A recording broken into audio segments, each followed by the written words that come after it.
Bonjour à tous! Dans la partie 1, à Botoa, petit village breton en France, nous avons rencontré Rémi Bonneau, passionné de son et de vibrations. Il nous a alors généreusement présenté ses créations, bol chantant, gong, tincha, carillon, et aujourd'hui nous découvrons avec plaisir et curiosité leur fabrication artisanale manuelle. Rémi Bonneau, seul fabricant artisan en France de bol chantant, a accepté de nous ouvrir maintenant les portes de son atelier, de sa forge. L'atelier, on va rentrer.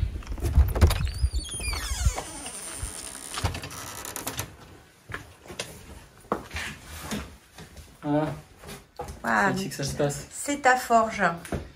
Voilà, donc il y a la partie ici, c'est là où je passe le plus de temps, c'est la partie martelage, donc on retrouve la forge, les marteaux, les enclumes. Et puis la partie à gauche, c'est plutôt la partie découpe, finition, accordage. Voilà, c'est ici que tous les instruments sont fabriqués. Alors, donc avant de commencer de faire le bol, de le forger, de le chauffer, etc., de le marteler, eh ben, j'ai déjà découpé. Donc j'ai ici des pièces de rondes qui sont déjà fondues et qui sont déjà laminées à une certaine épaisseur. Et donc tout ça, c'est mes différents diamètres qui vont faire mes futurs bols. Donc de là. Et ça, c'est toi qui les as préparés ou tu les achètes comme ça? C'est moi qui les ai préparés. D'accord. Et comment dire, c'est toi qui as fait les alliages? Alors, les alliages, non. Moi, je les ai fait faire sur mesure, ces alliages-là. D'accord. Ils sont fondus en Allemagne. Et puis ensuite, ils me sont envoyés dans des grandes plaques. D'accord. Que je vais ensuite découper.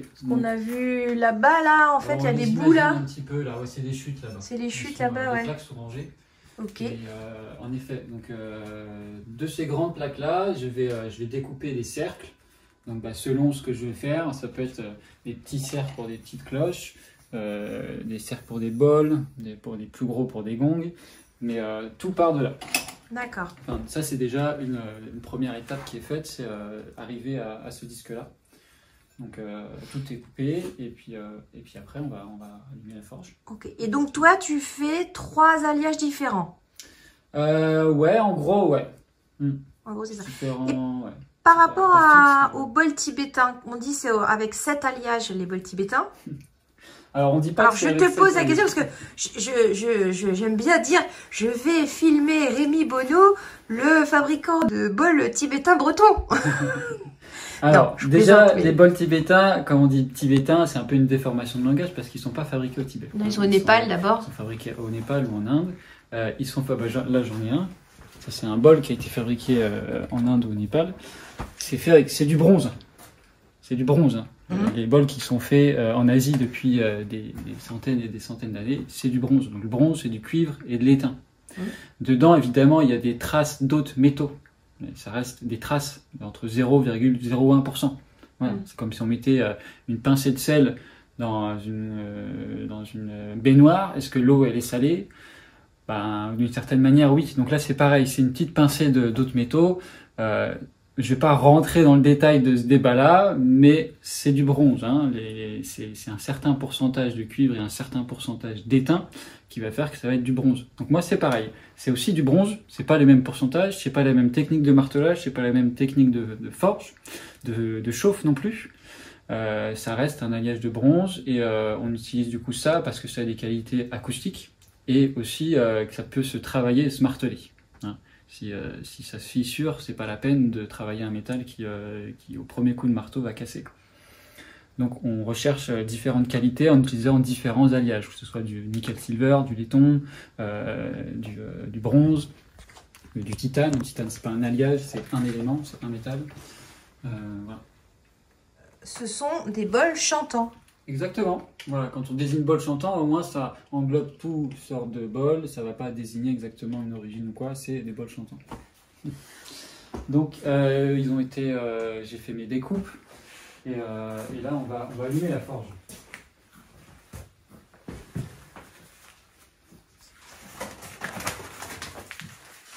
Donc ça c'est une ancienne forge de maréchal Ferrand. Donc moi j'adore les outils manuels, hein, donc c'est une forge à manivelle. Il n'y a pas d'électricité pour faire tourner la base en fait. Ça va suffire.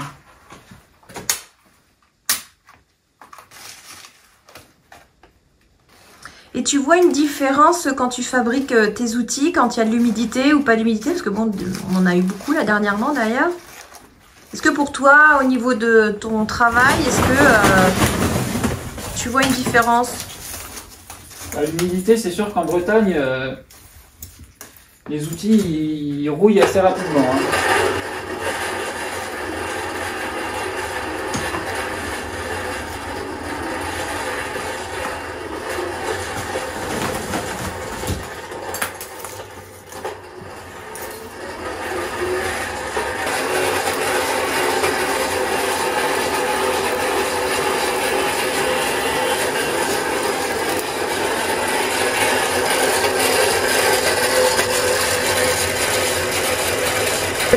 Oui, t'as quelqu'un de la famille qui a été forgeron ou... Non, pas que je sache. Non, moi c'est vrai qu'à la base j'étais plutôt attiré par le bois. C'était vraiment, ouais, j'avais fait pas mal de travail du bois. J'ai fait une école d'ébéniste. En fait, j'avais pour projet de créer des guitares. C'était un peu mon idée de base. C'était luthier guitare, donc j'étais à fond sur le bois.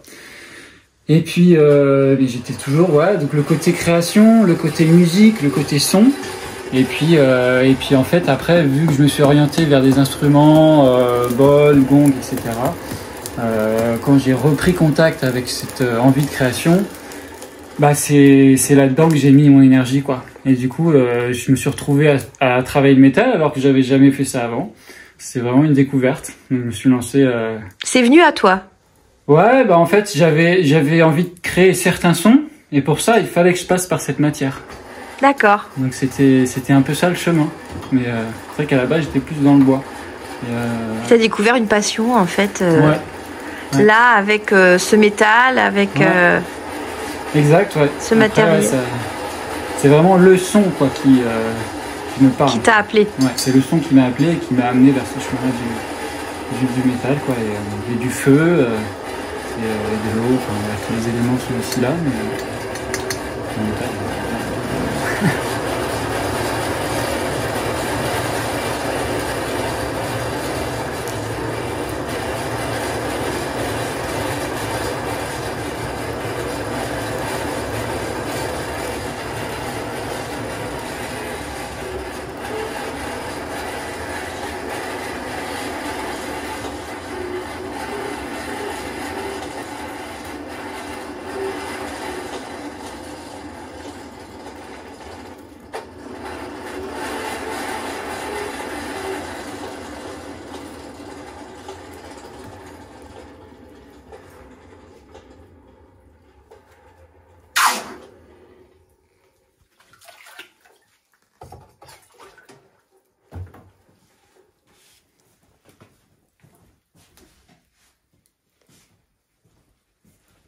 Alors donc là...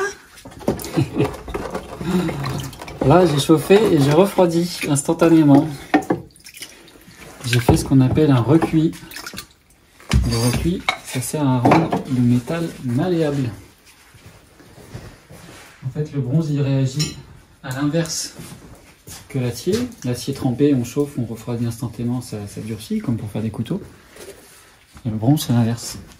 On le chauffe, on le refroidit, et on peut travailler à nouveau. Et en le martelant, il va se redurcir, et on va devoir le réchauffer. Et du coup, cette opération-là, elle va recommencer une dizaine de fois, pour un bol comme ça, ouais, une quinzaine de fois. Ah oui.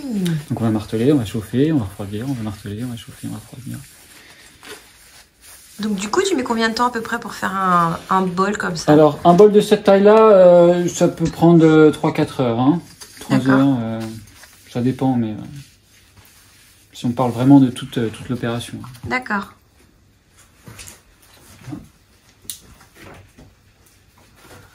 Là, tu as le sèche-linge automatique intégré. C'est ça. Bon, faut faire attention de ne pas le laisser trop longtemps, mais... Et puis là, on va marteler maintenant, parce qu'il a déjà été martelé un petit peu, il a déjà été commencé ce bol-là. Donc il est déjà martelé, on vient de le chauffer, et là on va le marteler maintenant. Ok, donc là on met les casques. C'est parti. Attends. Ça va se passer ici.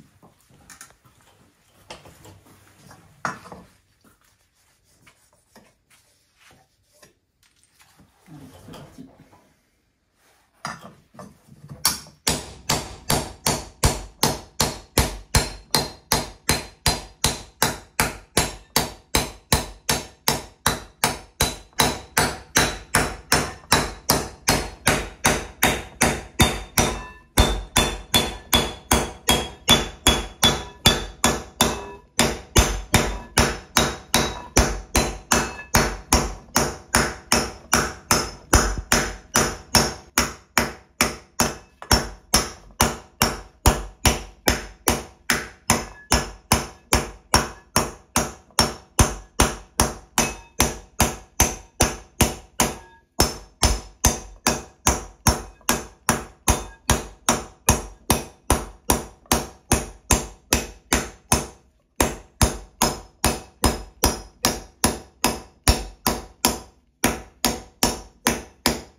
Et on peut remarteler à nouveau.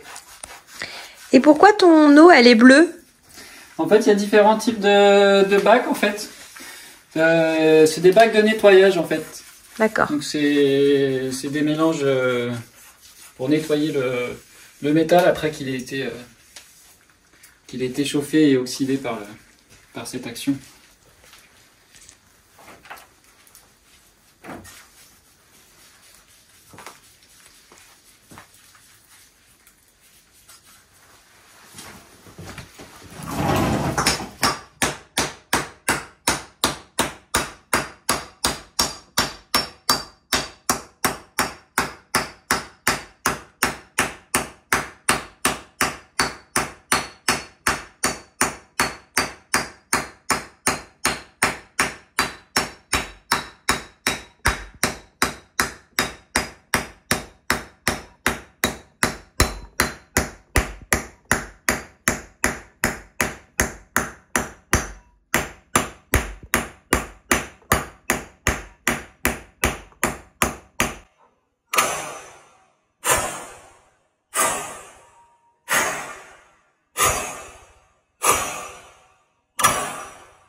Voilà, petit à petit, on y arrive. Ah oui. Donc là, tu le répètes au moins une quinzaine de fois, c'est ça? Ouais, voilà, jusqu'à qu'il ait un peu plus de profondeur. On va tirer le métal. D'accord. Et puis ouais, donc on va continuer ce cycle de chauffe, de martelage là, un certain nombre de fois. D'accord. Jusqu'à ce qu'il ait vraiment la forme voilà. qui te plaise. Qu'il arrive à ça. Donc là, voilà. De là, on passe à ça au bout d'un certain moment. Ah oui, donc oui, on étire le métal pour arriver à remonter les bords, en fait, au fur et à mesure. Voilà, on lui donne sa forme, on fait de l'emboutissage, là. Emboutissage. Voilà. Voilà, donc ça, une fois qu'on en est là, on va après travailler sur des enclumes qui sont là. Alors là, par exemple, des enclumes comme ça, parce que c'est original, quoi. C'est pas français, c'est pas vraiment Français, peut-être si. C'est d'où est-ce que tu les as? Si, je les ai fait faire sur mesure à côté de chez moi là. Ah oui, donc c'est fait. Vous dites, tu les as fait faire. Oui, c'est adapté à moi. Adapté à moi. D'accord. Ce que je vais faire. Et quand tu fais des gongs, par exemple, Ouais.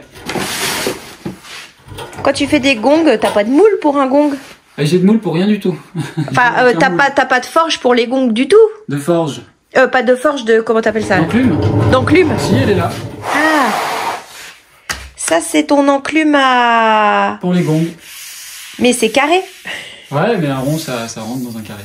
Ah oui, mais... Ah oui. C'est pour les marteler à plat. Ah oui, mais c'est pour ceux qui sont plus grands que ta table. Non. Ah ouais. Non, je les martèle là-dessus. Ah oui, donc ils doivent être de biais. Enfin, tu dois les... On verra tout à l'heure. Mais t'es un magicien. Donc là, ça se passe ici, avec les enclumes.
Voilà, c'est ça pendant un certain moment. Mais t'as tous tes doigts? Ah ouais. J'ai tous mes doigts des mains et des pieds. Parce que vraiment, c'est impressionnant de te voir taper dessus avec tes mains juste à côté. Enfin, surtout quand tu étais en train de... Au départ, là, la première étape ouais. où tu martèles. Hein, c'est Ouais, tout ça, c'est du martelage, ouais. Et alors, la première étape, quand c'est vraiment la galette, en fait, Ouais, et que bah là, t'as vraiment la main tout Ouais, près. juste à côté, ouais. Ah non, faut être vraiment présent. Oui, à ce que tu fais, oui. Ah, oui, si oui. tu pensais à autre chose, ça Ouais, va pas le faire. c'est là que tu peux avoir le Non, on risque. est ici, dans l'instant, voilà, on martèle, on est là avec son marteau, il y a les doigts qui sont à côté, mais toute notre attention est centrée vraiment sur l'endroit où on est en train de marteler, et voilà. Donc là, on voit vraiment la différence, là. Hein. Ouais. Donc voilà, donc je vais marteler chaque millimètre carré de ce bol, donc il y en a pour un petit moment. Et voilà, c'est de la méditation, hein. Déjà. Ouais, parce qu'en fait, tu martèles de l'intérieur. Je martèle les deux côtés, ouais. Quand t'es ici, c'est ça? Je martèle l'intérieur, je martèle l'extérieur. Et après, ici, c'est quand tu martèles l'extérieur. Exactement. Et donc là, ça étire encore une fois? Exactement, là ça étire encore plus même. Donc là on va agir vraiment sur la structure interne du métal, beaucoup plus que sur la première partie. Et donc là on va vraiment agir sur la structure qu'on appelle cristalline, microcristalline du métal. Donc ça va agir sur comment aussi le réseau interne du métal est fait. Donc c'est toutes ces étapes-là de martelage qui sont vraiment très importantes pour le son, pour les harmoniques. Et quand tu fais un bol, tu sais quel son, quelle note tu vas lui donner, ou alors c'est vers la fin que tu dis ah celui-là ça sera plutôt un do ou un la ou. Alors moi je vais pas parler de notes de musique avec les bols chantants. D'accord. Je vais chercher une harmonie dans le son de manière générale, une cohérence, voilà, un rapport entre les harmonies qui est intéressant, et puis une résonance quoi, stable. D'accord. Et donc évidemment, je sais déjà à peu près quel son il va faire ce bol-là. Ah oui? Ouais. Bah parce que en fait c'est lié à sa taille, et à son épaisseur, à son martelage. Donc à force d'en avoir fait D'accord. quelques milliers, je commence à savoir qu'est-ce que ça va donner. Et ça, par exemple, ça va donner quoi? Comme son? Ah bah, comment tu veux que je te le chante? Mais tu sais, oui, tu sais quel son il va faire, en fait. De base, j'invite en fait les gens à choisir à l'écoute. Alors que si on met des étiquettes avec des notes ou des lettres, do, ré, mi, fa, sol, la, si, les gens vont aller, ah bah tiens, je veux un ré pour tel truc ou un fa pour telle chose. Alors que moi, j'invite vraiment les gens à aller d'abord, on se connecte au cœur, on va écouter, on écoute notre corps, qu'est-ce qu'il nous raconte, quoi. On se connecte, qu'est-ce que ce bol, quand je l'écoute, nous fait ressentir. Et pas aller chercher une fréquence, une note, alors qu'en fait, le bol lui-même, il en a des 5, 6, 7, 8, et même plein qu'on n'entend pas, des fréquences. Et des notes, c'est des notes de musique, c'est en do, ré, mi, c'est en fonction d'un la de référence qui est mouvant, donc, non, je fais des instruments accordés, je peux aussi accorder des bols chantants, quand on me le demande, mais ceux que je fabrique de manière générale, voilà, je mets pas l'étiquette do, ré, mi, fa, sol, la, si dessus, quoi. Ok. C'est vraiment un appel à l'écoute. Oui, c'est un ressenti, hein, de manière quand on choisit un bol, faut qu'il nous chante, on va dire, pas qu'il nous parle, mais qu'il nous chante. Exactement. Donc voilà, c'est de cette manière-là que je travaille. Enfin, c'est ta dernière étape, ça alors? Non, après c'est la dernière étape de martelage en effet. Après il y a des étapes de finition, mais en tout cas pour le martelage après ouais ça va être ça. Ok. Ouais. Oh super.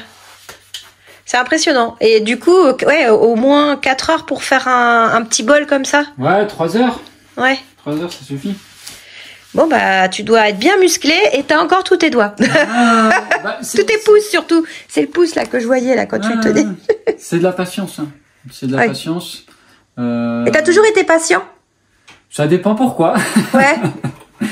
Mais oui, ça dépend, ça dépend. Après, voilà, ceux qui veulent et celles qui veulent aussi, depuis cette année, avec un ami, on a mis en place des stages pour venir créer son propre bol chantant. Ah oui. Donc, c'est nouveau depuis cette année. On fait des ateliers sur 3 jours. Donc, venez créer votre bol chantant avec nous et vous repartirez avec. Voilà. Super. Donc, vous le fabriquerez ici même. Voilà, ce sera encadré, assisté, mais ce sera votre bol chantant, que vous aurez mis votre propre énergie dedans, c'est vous qui l'aurez chauffé, c'est vous qui l'aurez martelé, et pas de stress, c'est accessible. Voilà, on va évidemment amener ça de manière simple et intéressante. Super. Voilà. Donc, merci. Merci Rémi. Avec plaisir. Merci Rémi Bonneau. Donc on te retrouve de toute manière sur ton site. Comme moi. Écoute, c'est génial. Je te remercie beaucoup. Merci de nous avoir ouvert les portes de ton antre ici aussi. Ouais, c'est les coulisses là, donc c'est vrai que c'est pas souvent qu'on se balade ici, mais ouais, bienvenue en tout cas, bienvenue à tout le monde. Bah merci. Bonne continuation. À bientôt. À bientôt.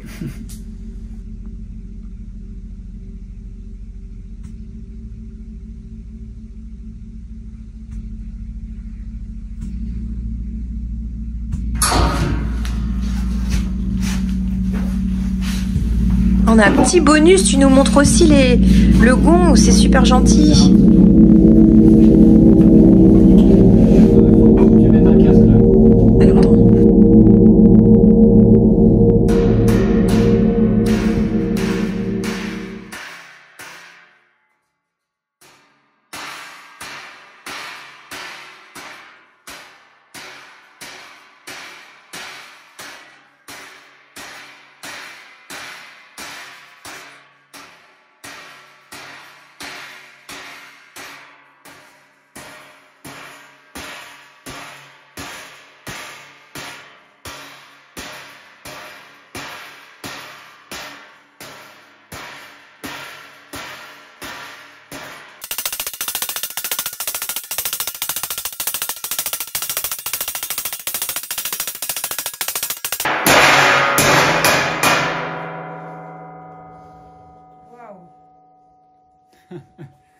Donc là, on se rend vraiment compte que c'est martelé, en fait c'est centimètre par centimètre, quoi.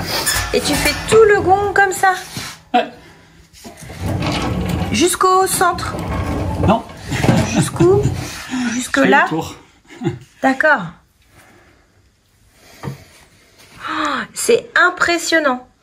Parce que, en fait, on se rend encore plus compte là de ce que tu as fait sur le petit bol. Pour le coup. Parce que sur le petit bol, c'est tellement petit le marteau que c'est des micros, enfin c'est par millimètre quoi, on va dire. Là, le marteau il est plus gros, donc on voit que c'est en centimètres et là on se rend compte. Donc vraiment c'est impressionnant. Et on se rend compte du pourquoi le prix. Bah non mais c'est vrai. C'est le début là.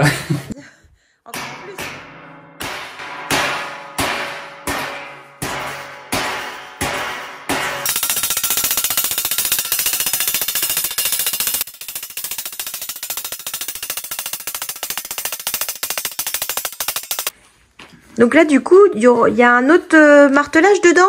Ouais, en effet, ce sera martelé aussi, mais différemment. C'est une autre technique. Ce sera une autre technique de martelage qui sera faite. D'accord. Bah merci pour toute cette énergie que tu mets dans tes instruments.